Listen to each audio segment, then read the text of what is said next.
Hello Panther, this lecture is a continuation of my previous lecture on how to compute the centroid of a circle arc, of a semicircle. Today, in this particular video, I will show you how to do this in general case when it's the shape is a general arc. That means there is some angle alpha here and radius r, and we will find the center of this wire, yes, this circle arc. Well, again I will imagine this circular arc lying in the complex plane, yes, so, and without the loss of generality, let's say the radius is 1. There is Z1, Z2, Z3, Z1 is obviously 1, Z3, Z4, these are the complex numbers. This angle is alpha, and this is the last number, Zn. Clearly, using this triangle, you can express Zn as cosine of alpha plus I times sine of alpha.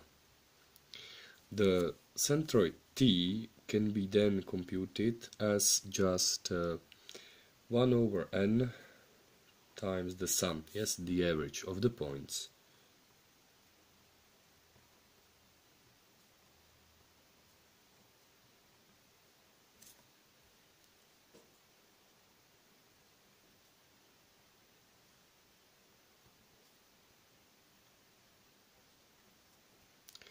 Clearly you can see again that Z1 is 1, Z2 is Z2, yes, Z3 is Z2 squared, and so Z4 is Z2 cubed, and so on, and Zn is Z2 to the power of n minus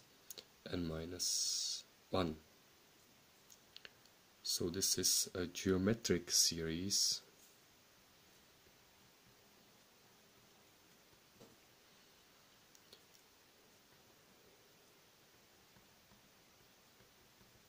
With the quotient Z2. That means the result is 1 over n times the first term times 1 minus quotient to the power of number of terms, which is Z2 to the power of n, divided by 1 minus Z2. Again, Z2 I can estimate. You can see this is almost perpendicular, this point. When the number of points is very large, this is almost perpendicular, and Z2 is 1 plus I times s, where the s is this length, and s can be estimated as the length of this arc divided by number of points, since s times number of points is this length of the wire, so it's alpha in the case where the radius is 1, because in radians alpha corresponds to the length of arc. Yes, in radians 2 pi is the circumference of the circle, yes. So this is just 1 plus I alpha over n. Z2 to the power of n is Z2 to the power of n minus 1 times Z2.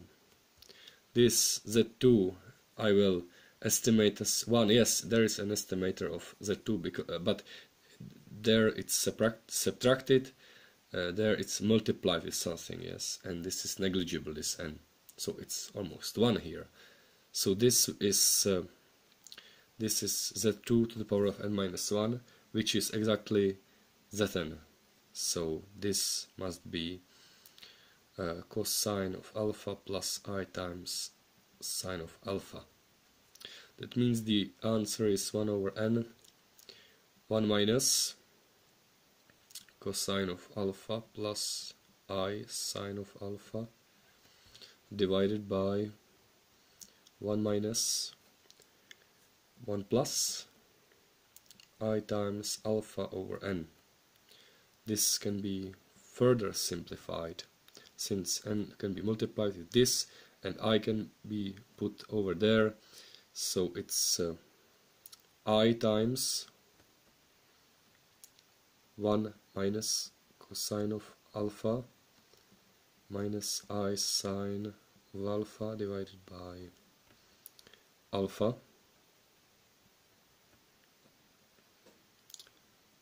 and this corresponds to a complex number. If you then multiply I with this, then it turns out to be a real number.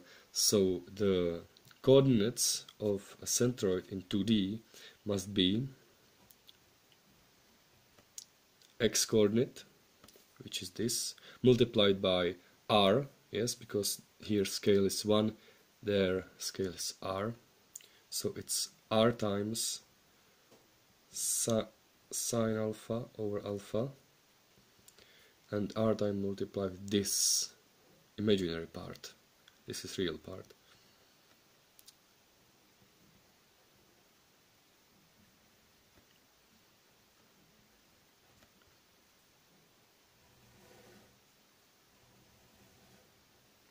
This is the correct formula. And actually you can check when alpha is pi, there is 2 over pi. It corresponds to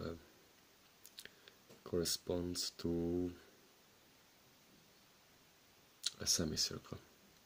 Well, I hope you enjoyed this continuation of my previous video. I hope you have learned something from this, how to use complex numbers in your calculations and in your thinking, and see you next time.